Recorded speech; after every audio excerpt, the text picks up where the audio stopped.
All right, everybody, we are live.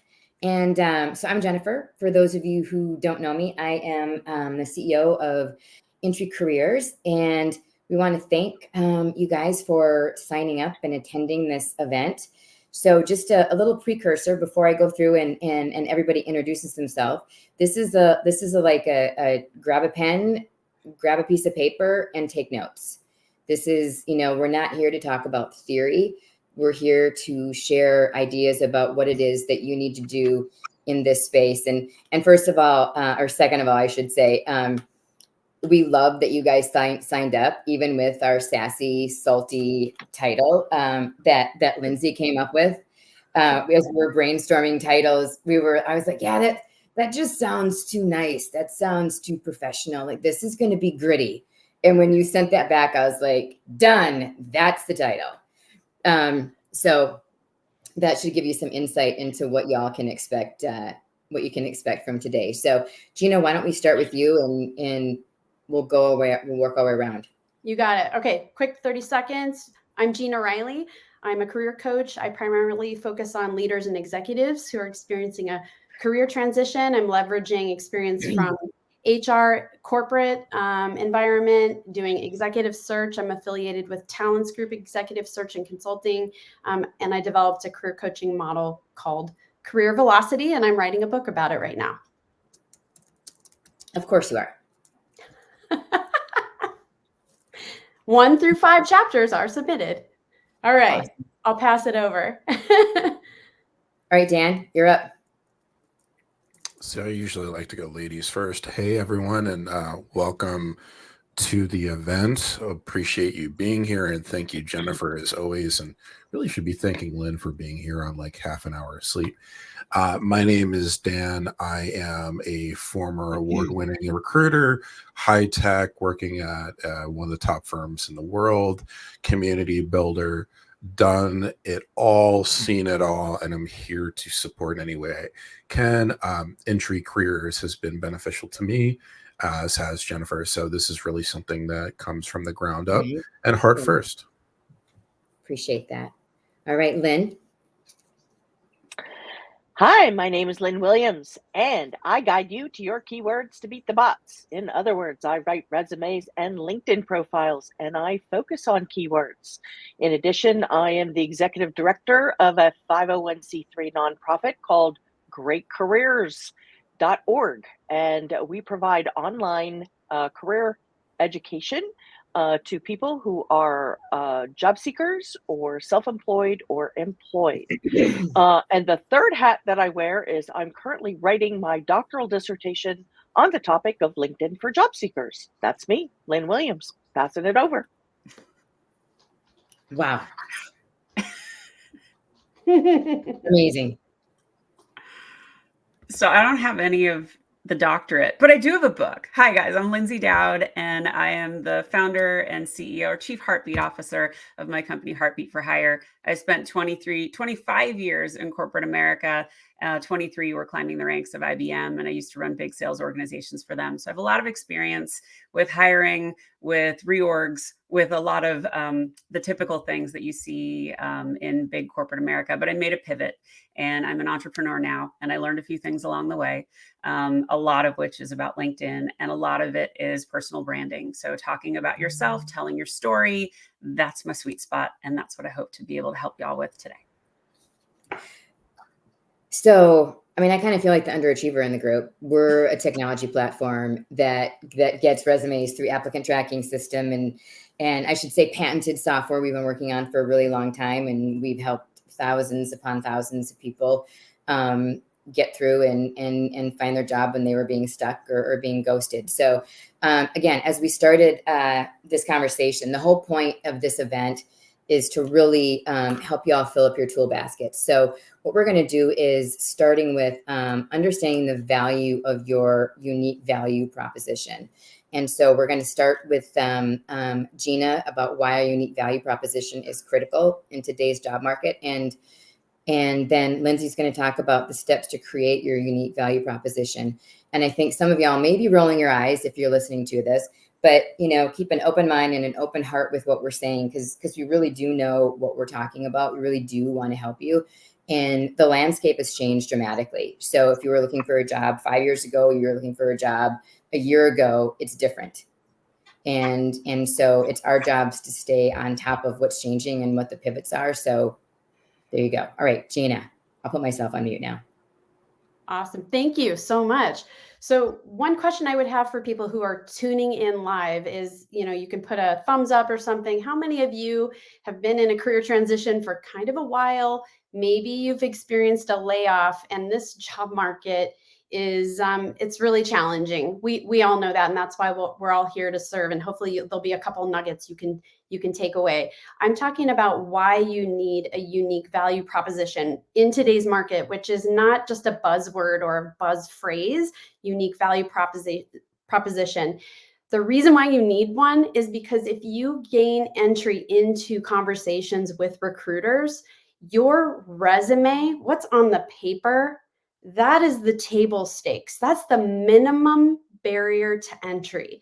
And so imagine, as we have Easy Apply and all these applicants that are, going through that applicant tracking system, and all those recruiters are skimming hundreds of resumes.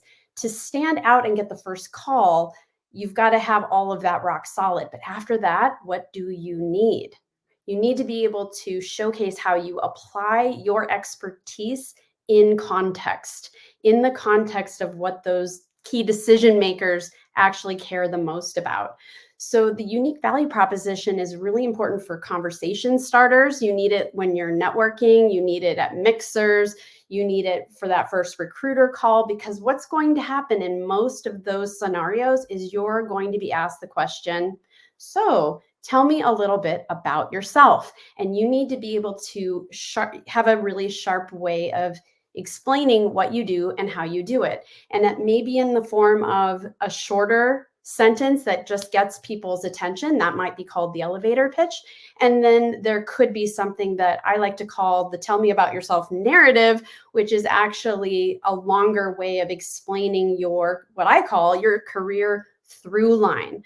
So some of the things that you may want to be really paying attention to, and I'm super excited to hear what Lindsay has to say. She's going to go deeper into how to construct, what you might be saying about yourself. But essentially, you're looking at your strengths, your values, your what we call KSAs, knowledge, skills, and abilities, and then the key results that you know how to deliver on. Because when you answer those questions about your value proposition, you're focusing on what the target needs, and you're pulling from the stories and that through line that will most resonate with the people that you're talking to and you're hoping to influence about getting a job offer ultimately. So it's a lot less about just what you do. It's a lot more about how you do what you do and what happens and what those results are when you apply your expertise. So the unique value proposition is a great conversation starter that will give you incredible confidence to step forward, put yourself out there and explain what you do, and then leave you relaxed and open to asking the important questions you need to ask, so you learn what the problems that company is trying to solve and then how you can help. So that's kind of a unique value proposition in a nutshell. You need one to stand out from your competition, because again, it's table stakes when you enter the ecosystem of interviews. Give it to Lindsay. I love what you said, Gina. And I use a little bit different language, but very, very much on par with what you're talking about. Really, what your value prop is your story. And this is the first question I ask of every guest that's on my podcast. So if you haven't tuned in, check out the Heartbeat for Hire podcast. But the first thing I say is, tell me your story. Now, this does not mean you say, when I was 8, don't start there. So you have to boil down your story into a soundbite that makes you really interesting. And one of the exercises I love to take people through is go to the thing that was the worst thing that ever happened to you. And we're not going to talk about the car crash, but what we are going to talk about is your growth from the car crash. So if you were laid off, if you lost your job, that isn't a terrible thing to talk about anymore. This is, I was laid off. But so you know what I did? I invested in myself. I took these classes. I learned these things, and it set me up to be the perfect match for this job. And I'll tell you why. So you're telling a story. The goal here, the idea is to leave them wanting more. You're not telling them everything in that first initial value prop, but how do we boil down your story into a nugget that makes them go, woo? So when they hang up the phone, they're telling someone else on the hiring team, listen, I just met Gina. She knows her stuff. Let me tell you about her, because they got it. And it's a story. It's less about the structure, because a lot of people do structure, and I've done this before too. So I help so-and-so solve this.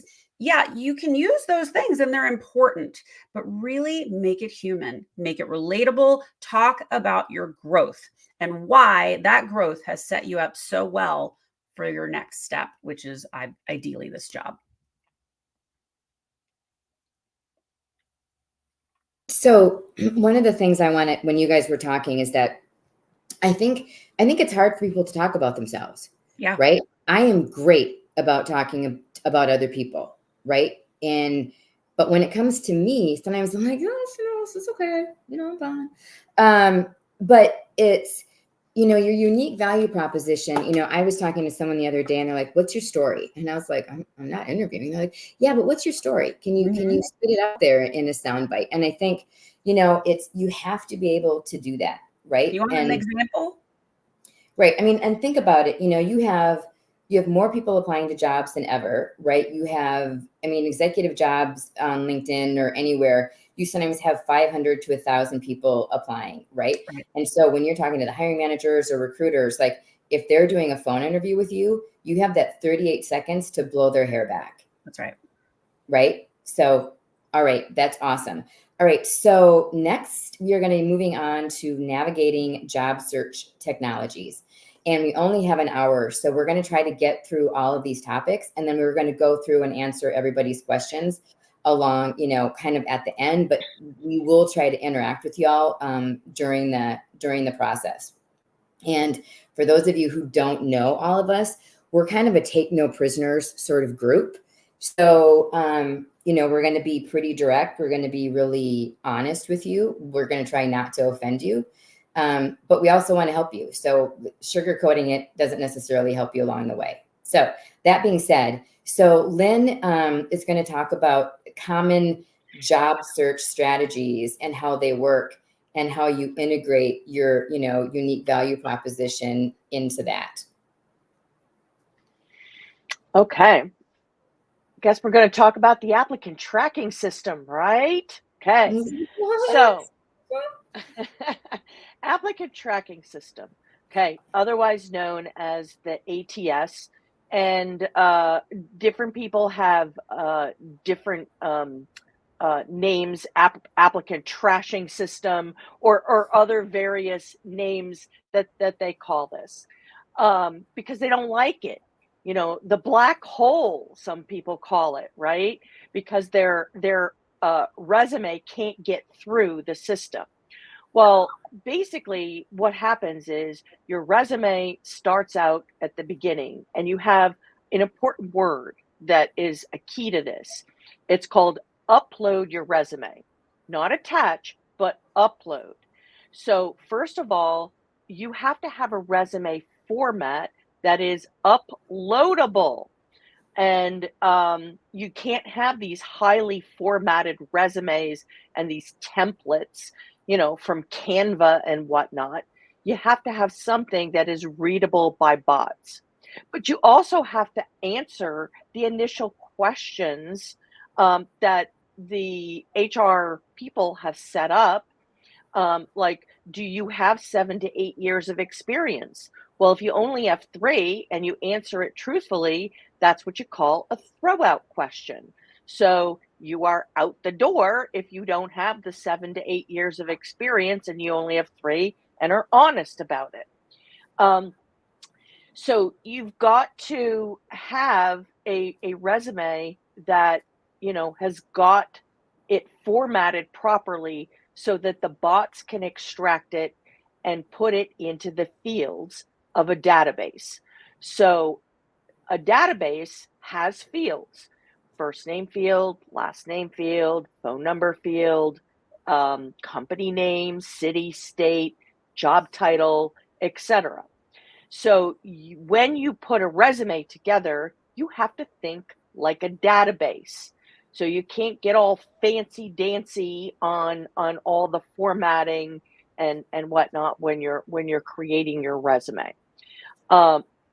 So when you ask a resume writer how to write a resume, you're going to get a variety of different answers. Okay, there's no necessarily one right way to write a resume. So you ask 10 resume writers, you're going to probably get 20 different answers, right? Everybody has their own style and way of doing things. So I'm going to share my philosophy. And people on this stage and elsewhere, they may have differing philosophies, okay? So I believe in having two resumes: a pretty resume for humans and a deconstructed resume for bots. Okay. I think people like color. So I do like a little pop of color in the resume because our eyes tend towards going to that color. So if you go to a platform like colorpsychology.org, you're going to see what different colors mean. I typically use blue, light blue. I think it works well for men as well as women, or whatever gender classification you would like to call yourself, just to be all inclusive. And it draws your eyes attention, to that little pop of color, that little shaded bit. But I don't chance that with an applicant tracking system resume. I just go straight black and white with text. Now, speaking of text, I use a Calibri font for a pretty resume. And from all the research that I've done, I use an Arial 12-point font for an applicant tracking system resume. So that comes from the research that I did back in 2016. So actually, no, 2014. So let me go back and reverse. And something that I did not share with you at the beginning in my intro is that I wrote a chapter in a book that was published in 2016, and maybe you've heard of the very famous author Richard Bowles, otherwise known as Dick Bowles. He wrote a book called "What Color's Your Parachute?" And he wrote that book for almost 50 years. So he wrote the foreword in a book called "Find Your Fit: A Practical Guide to Landing the Job You Love." And in that book, I published a chapter on applying for jobs. And the main part of the chapter was on the applicant tracking system. So applicant tracking system is all about keywords and also about the formatting of the resume. So that's kind of what we're talking about here, is formatting of the resume and keywords. So Jennifer, I don't know how much depth you want me to go into this. Well, we only had 4 minutes, so that's good. But it also is, for those of you who don't know, we're doing a boot camp on July 25th and 26th.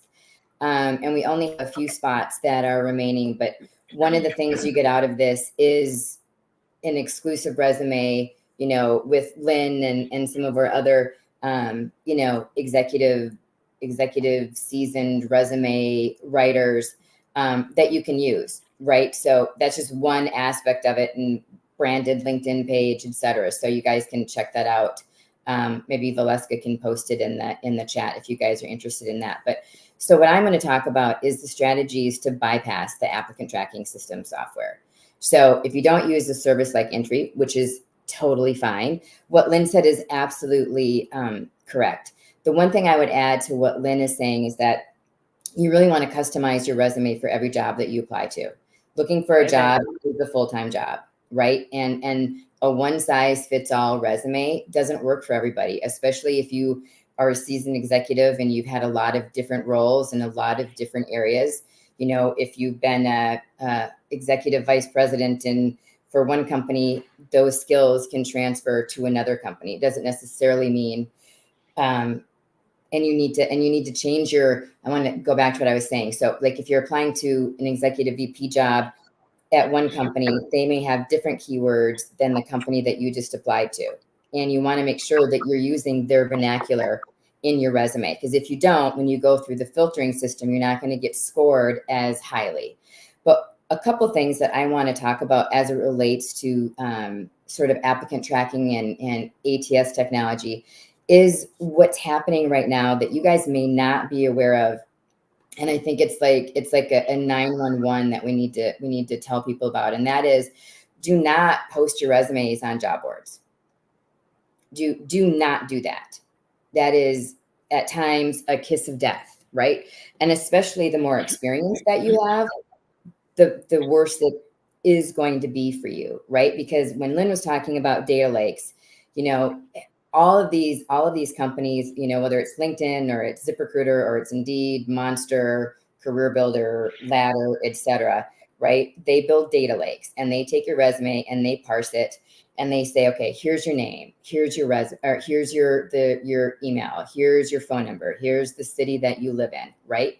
And so as you evolve and as you change, and if you are a director and above, and you've had a ton of different experiences in different fields, if you just put that one resume up there and you apply to a position that you're qualified for, but maybe it's a little adjacent, maybe it has a different title, you're not going to get through because it's going to be like, hey, this person has this resume up there and this is what they say they're qualified for. This doesn't match. So then they think you're a bot, right? And then you can get sort of put in the timeout corner or in the black hole. And if you are also doing the spray and pray and spray, that also is going to put you sort of in a timeout. And there's 4 things you have to do if you've been applying for jobs and you're not hearing back and you have posted your resume to one of the job boards. Number 1, take it down as soon as possible. Ask them to delete your data from their database.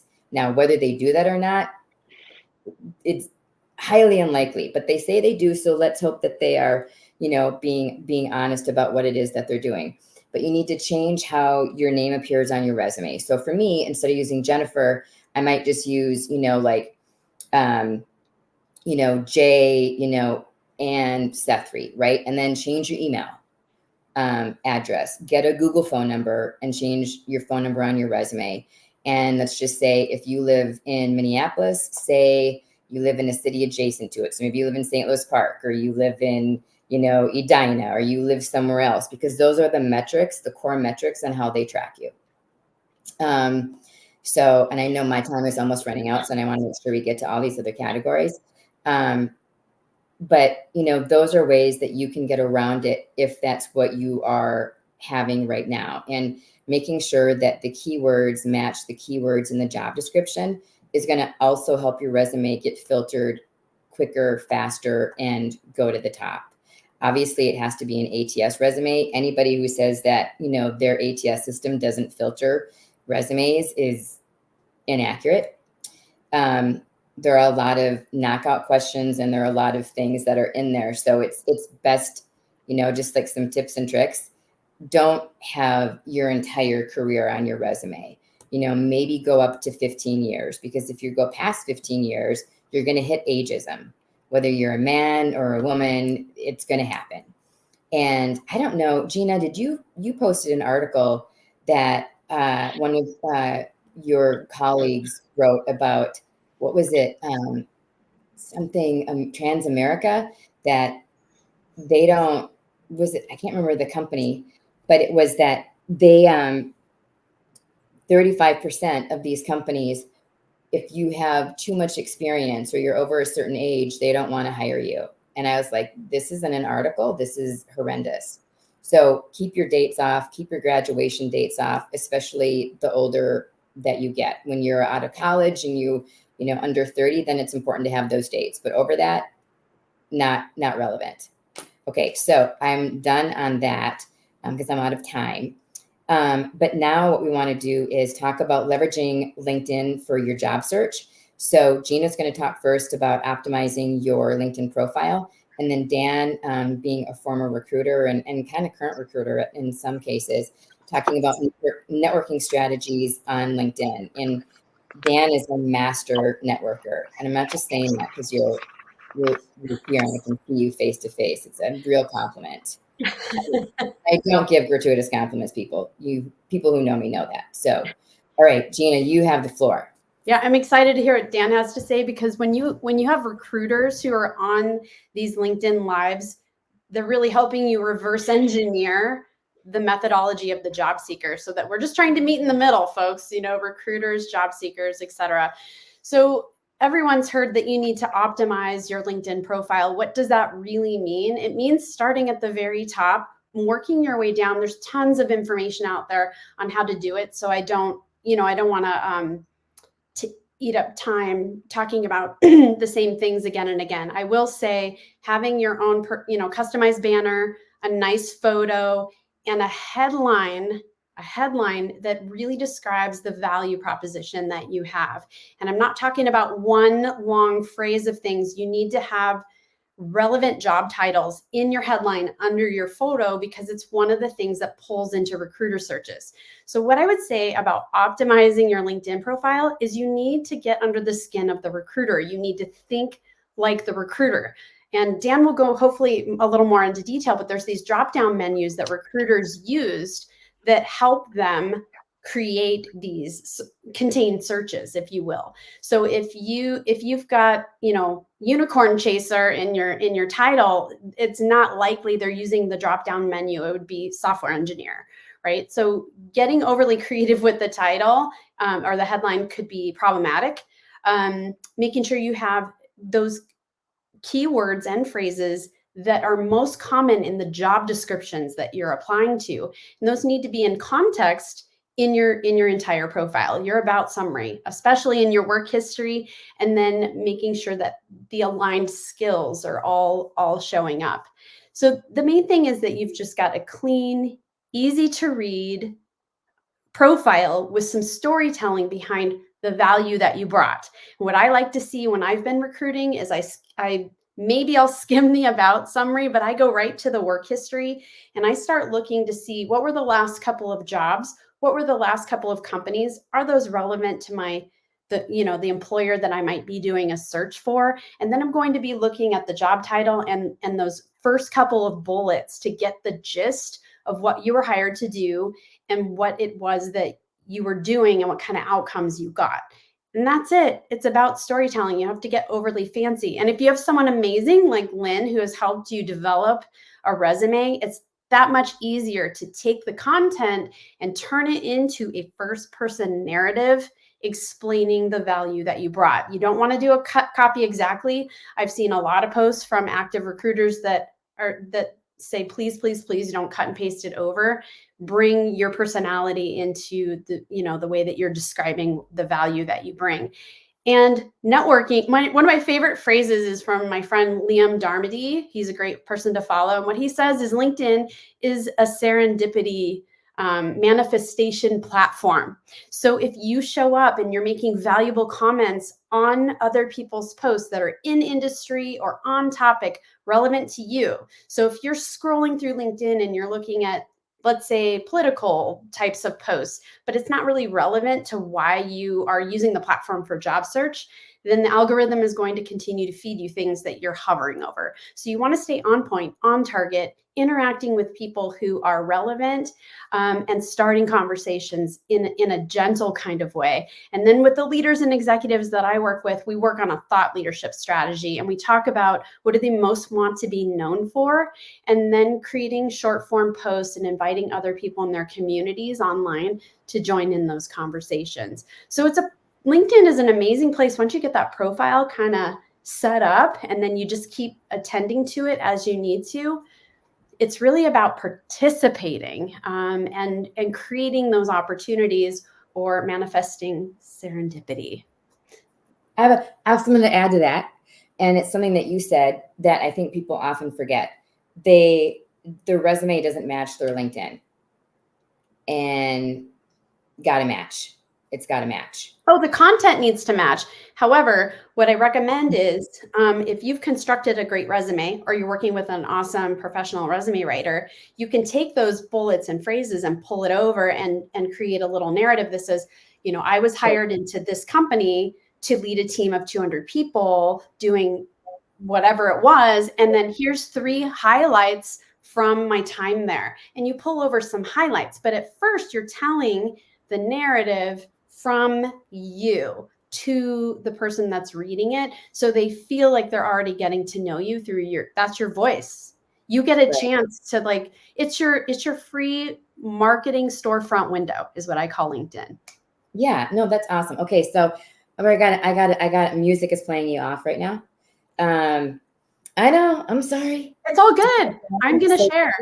Dan is up about networking strategies on LinkedIn. So before I get started, I want everybody to take a moment and look at the women up on the stage. The reality is I follow them long before my kids were even born, and there's a reason they're sitting here today. Please check out their websites, check out their LinkedIn pages. You're going to find a lot of resources and a lot of knowledge. The other thing that I'm going to state is, in addition to being a former recruiter, I actually train recruiters in best practices and have created communities of over 12,000 people. So when I talk about this, it's not from I think I'm a coach perspective. It's I've done this, so this is what worked for me, and I know it could work for you. That being said, I'm very blunt and I'm very fast talking. I'm not going to apologize for either. So when it comes to networking strategies, the first thing I'll say is social Saturdays don't work. Intentional networking is the key to everything. And a lot of people will say, hey, you could reach out to whoever you want and build a network, but that's not the case. What you first need to figure out is exactly what is the goal? What is the strategic vision? Where are you trying to get to? And then who do you want to network with that's going to allow you and surround yourself with a community that's going to make it easier for you to do so?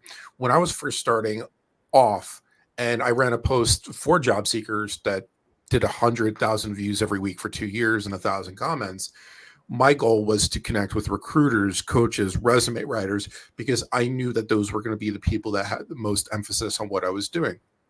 What I realized very quickly was that recruiters have a very small part in the actual recruitment process. And I know everybody's going to yell at me for saying that, but it's the truth. When I talk about intentional networking, who's the people that are actually going to get you closer to that goal? Well, if I'm hiring software developers and I don't know anything about software development, then the hiring manager as a recruiter isn't going to have the same emphasis and trust in me that they would somebody on the actual team that's recruiting. So if you're looking for a software development role, let's say you want to work for Google, then you look for the department and the team that you would want to work for, and you look at somebody that would be in that role in that organization. Once you set up that informational interview with that person and you gain their trust and they understand that you know what you're doing, their boss is most likely going to be the person that would be your boss. So now this person that knows what they're doing, that's been there for a while, is going to their boss, who's the actual hiring manager, saying, hey, I really trust this person. Then that's how you bypass a lot of these original interviews, because that hiring manager is going to say to the recruiter, hey, this is a person that was recommended to me. Let's make sure we get them in. And that's a lot of the ways that I would get leads when I was a recruiter in corporate. So having that level of intentionality and saying, well, it's not just surface level, who's the actual right person is going to be really beneficial. Then to something that Lindsay said earlier, it's all about providing value. If you are talking, if you are commenting, if you are showcasing yourself as a thought leader, I was going to make a comment, but I'll pause myself. Then having that influence and having people say, hey, well, he had this comment about this that was really intelligent, and being able to bring this up is a really good way to create social viability and social influence that will then influence the decisions of those people that you're looking to connect with that go along. And here's the thing. I've seen some people whose networks may be 500 people, but have a higher strength of network than people that have 10,000. I also have seen people like myself who's turned away 60,000 invitations because I wanted to make sure that anybody I interacted with not only could they provide value to me, but I could provide value to them. And that's the way that I know that creating that is in the long term going to provide dividends. It also is creating a more loyal network. And that's really what you want to see. So I'm going to try, I'm very, very bad about being brief, but I'm going to try to hold it to that. There's so much more I could say on the subject, but I'll finish this off by saying there's not a person on the stage that has gone to where they are without having done things the right way. So if you're looking for direct examples, check out their pages. Ah, so nice. But also, you know, like we've also made a lot of mistakes. Like, you know, no one on this panel hasn't fallen down, you know, or we haven't lost, right? And that you can't be a winner at every single thing that you do. The difference is you have to keep trying, right? Because it's like sometimes it feels like the world is out to get you. You're like, what did I do to make the universe so mad at me? Because this is not great. I don't love this. But Dan, that was absolutely awesome. And we are going to have time at the end, right, for Q&A. And if you guys have questions about other things, like be sure to put it in the chat. Okay, so now we are going to go to overcoming job search challenges. And Dan, we're starting with you this time. And that's, you know, like dealing with rejection and maintaining motivation. And I don't know anybody that hasn't dealt with that, right? It's one of the hardest things, I think, when you're like, am I invisible? Does nobody see me? Why is the world and the universe ghosting me when I'm awesome? I really should have looked at your message about the outline so that I knew where I needed to catch my breath for a second. I mean, I warned you. Dan likes to freestyle people, so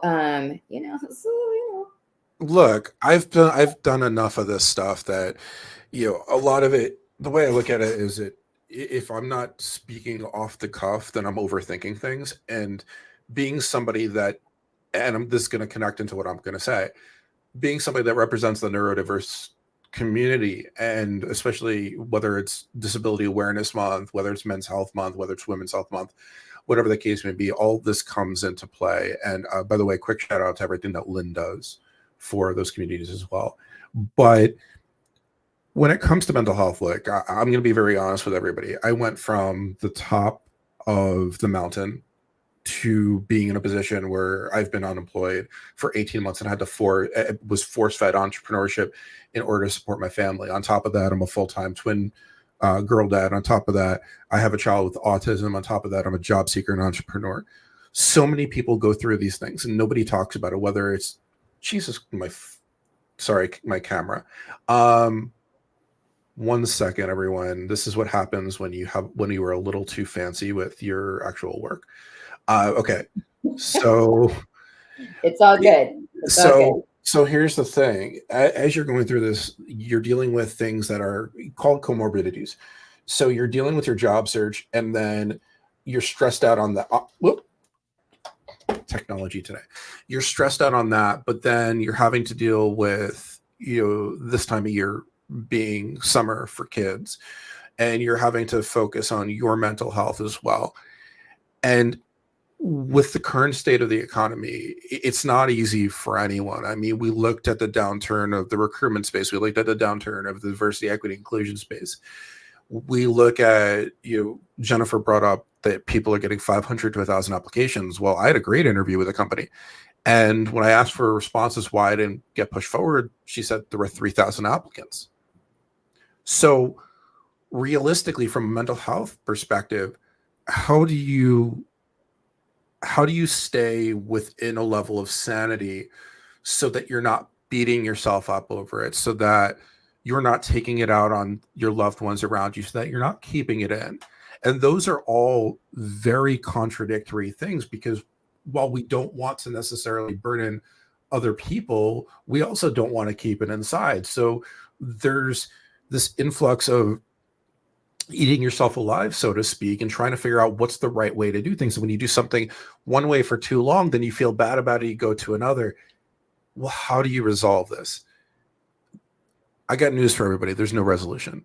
The reality of this is that the best thing that you could do is realize that what you're going through is normal. And anybody that says it's not okay to be depressed, that it's not okay to struggle, is really gaslighting themselves, because there needs to be an open honesty, and we need to stop apologizing for what we're going through. We need to stop saying things like other people have it worse than we do, because that de-emphasizes exactly what we are going through in that moment. Instead, what we have to really do is allow ourselves to have those feels, but instead of getting down to the point where you're taking a week off, it's how can I have these feels, but also maintain some semblance where I'm able to regather myself and go from it and go forward with it. And going back to what I was talking about with networking community, this is where community building is so important. There were days I was at the bottom of my barrel where I spoke to Gina and I realized something. And I'm being honest, it's not just because she's on this call. And that picked me up for that day, because speaking to her made me realize something I didn't realize before that. So having that focus, but there's so much. It's hard to have a mental health conversation in 4 minutes, but and I'm rambling.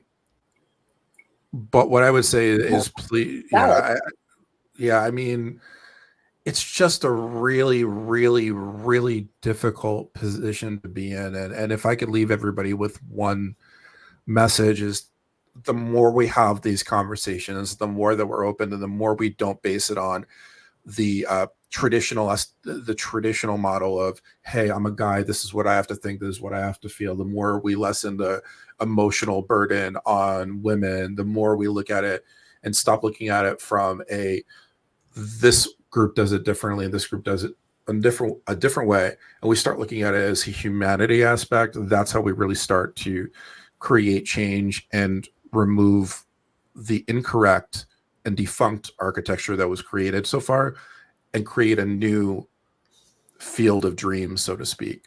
Hello, El Presidente. That's it. So Gina, you are up. I'm up.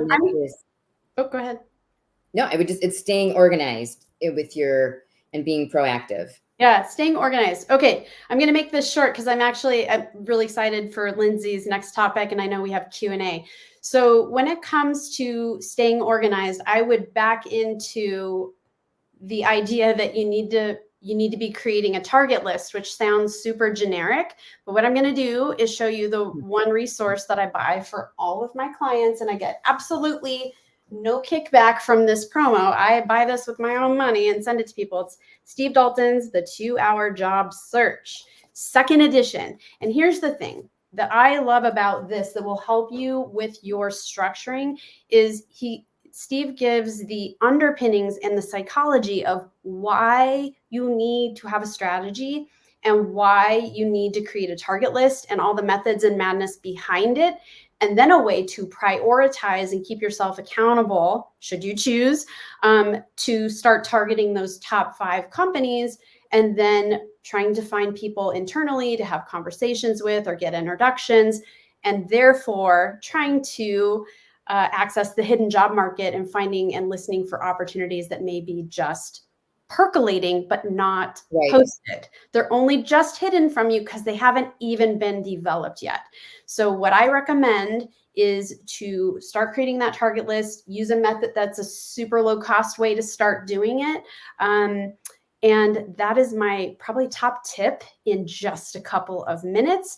And like Dan kind of alluded to, I think there is persistence and resiliency that is in play. And so building community with other people, some might be job seeking communities, but it could be other professionals that you could tap into occasionally to like get your resolve and your resources to keep going. I'll pass it on. I think so. Yeah. So Lindsay, that was my bad. I got out of order there. I'm sorry. These things happen. It's okay. I do want to hit a little bit on what Dan said, and I hope I'm not glitching because my face keeps getting frozen in really strange ways. You look fabulous, so even if it glitches, it's fine. Well, fantastic. This whole journey of looking for a job or making a career pivot is an emotional one. It is a personal one. It is a spiritual one. And anybody that tells you it's not personal, I'm sorry, they can go jump in a lake. That is totally false. And if you get laid off, it feels personal. If you get fired, it feels personal. So you have to be kind to yourself, and you have to surround yourself with people who want to see you win.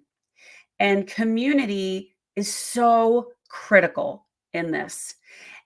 And it is a lonely act looking for a job. You feel isolated, you feel less than, you don't understand why people don't see the good things that you're capable of.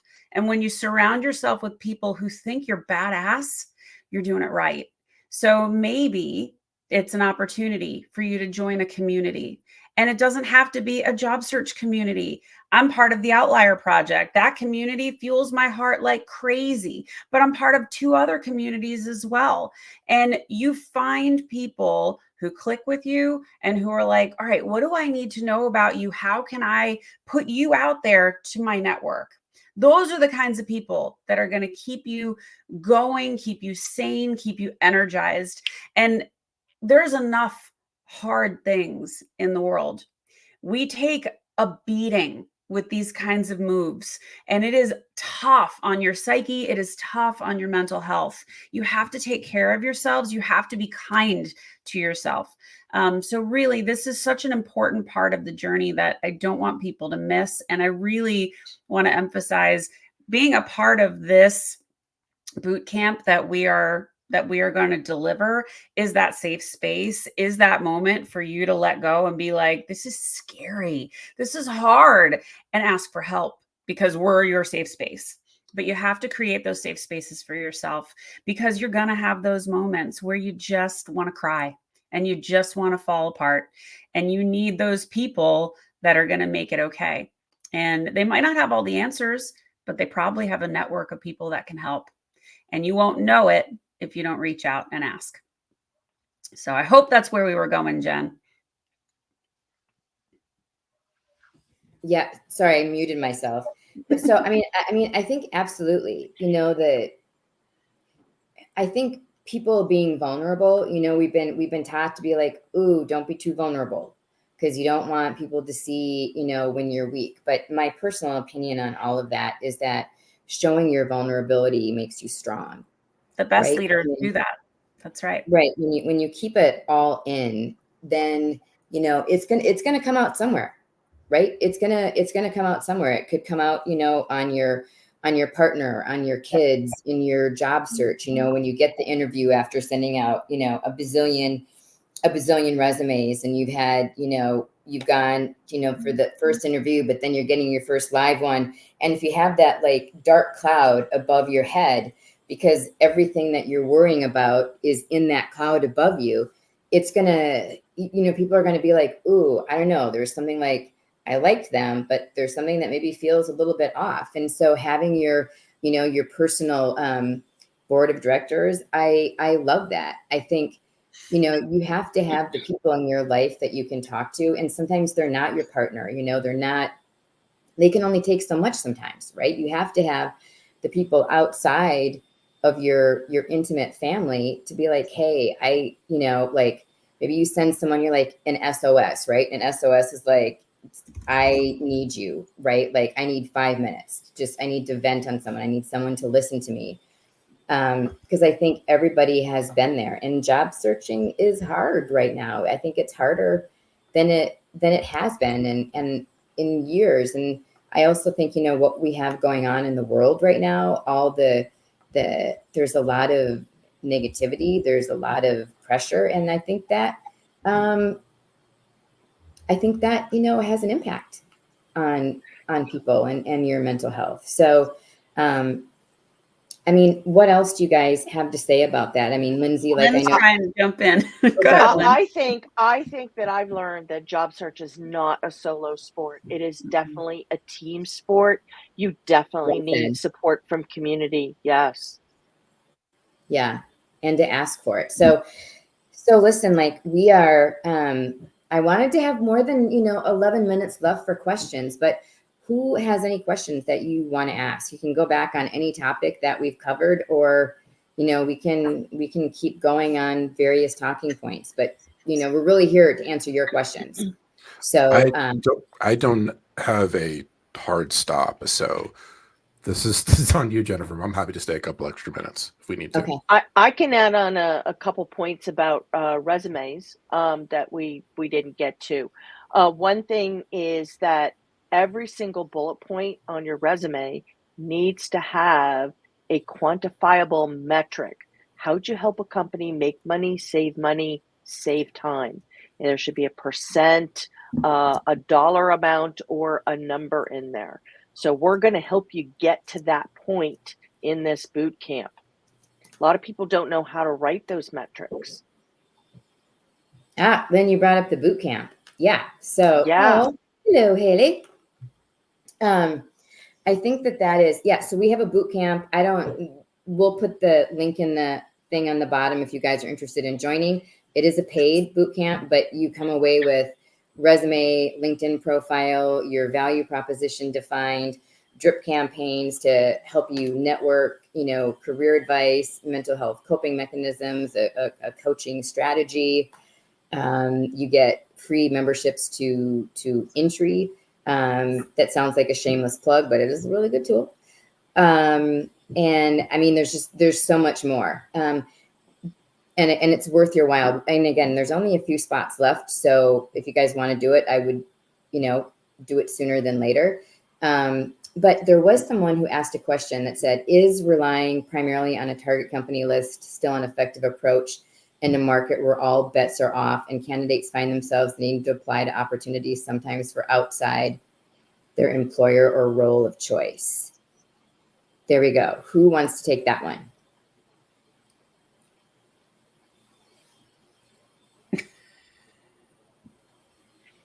I'm invisible. I'm all about a target company list. Yeah, because you need to network your way to your next job.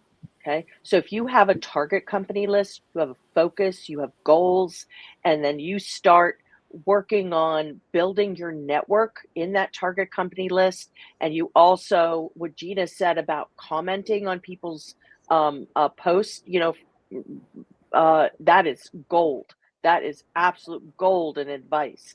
So you want to comment and engage on other people's posts and, you know, bring yourself to their attention.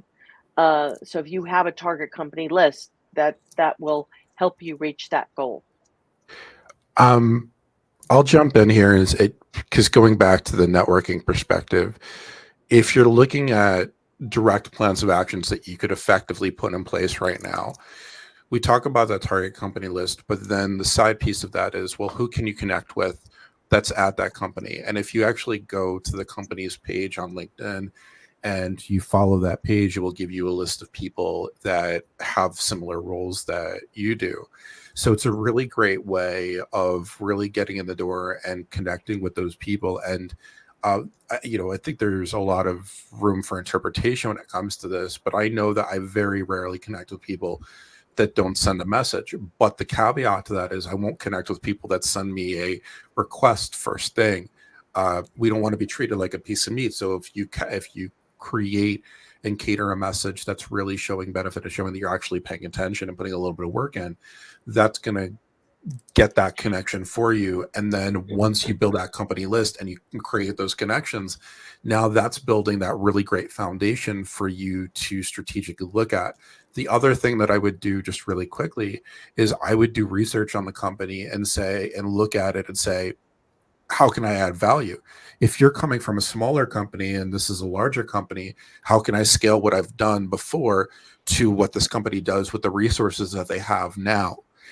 So there's a multi-dimensional approach that really comes with this target company aspect.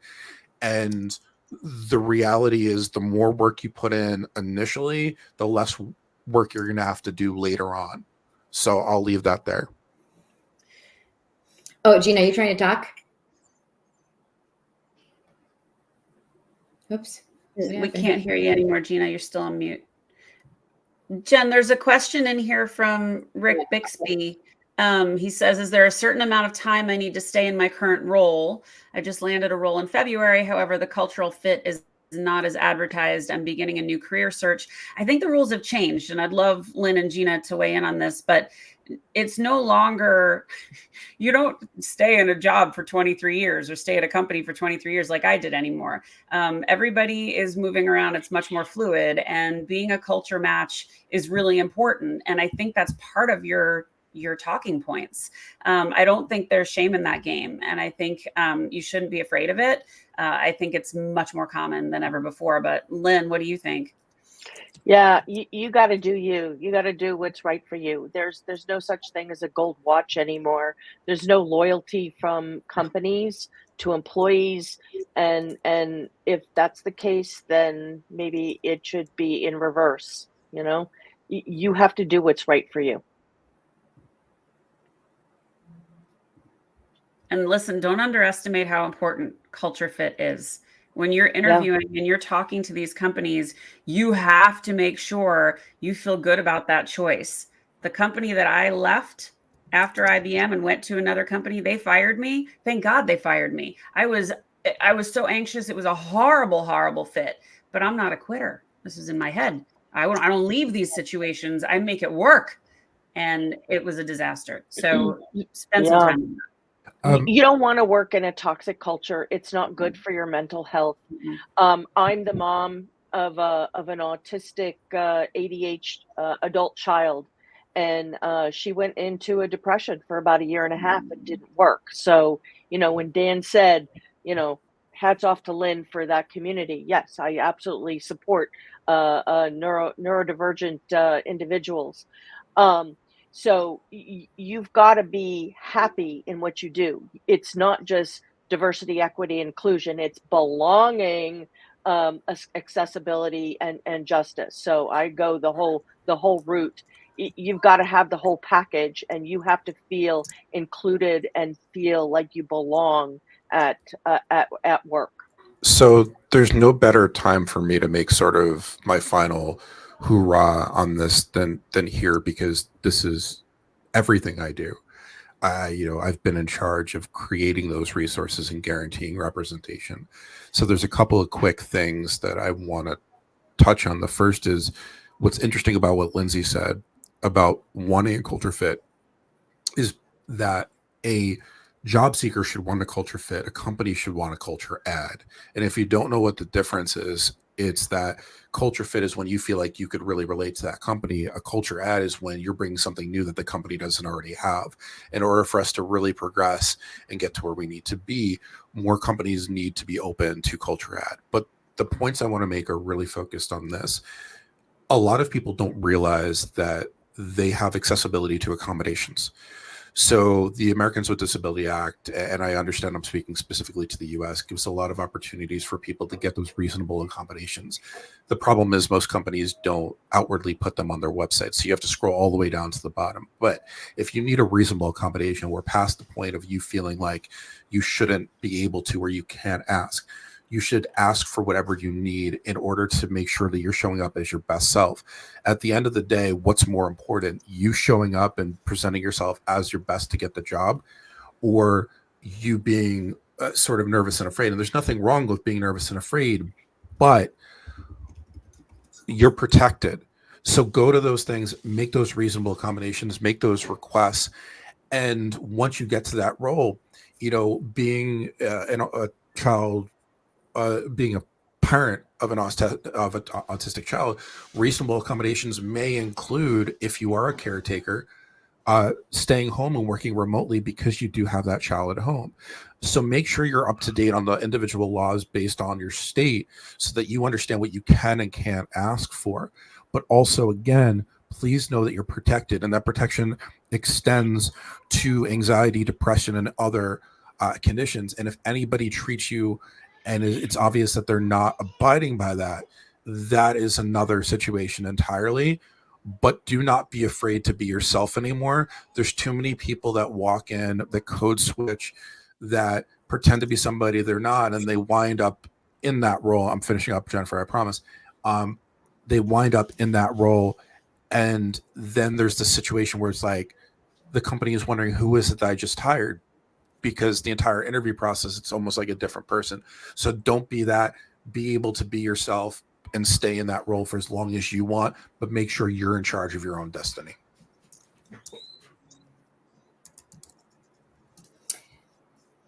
I don't, you know, that's like a mic drop. I don't have anything to, anything to add to that, you know. And Gina, we can't unmute you. It's not on our side. We checked. So, and I can tell Gina's like, no, I have something to say. If you can post it in the LinkedIn chat, then, you know, we can do that. No. Okay. So, what does anybody else have any questions that we haven't answered? I know I got a couple DMs to post the event link, and I'm working on it. I'm just being special right now. So, I mean, I think that this is amazing, and all of you who are going through this, like, know that you're not alone. You know, we're going to continue to do, you know, LinkedIn Live freeze to try to help you as much as we can. Oh, thanks, Dan. Appreciate it.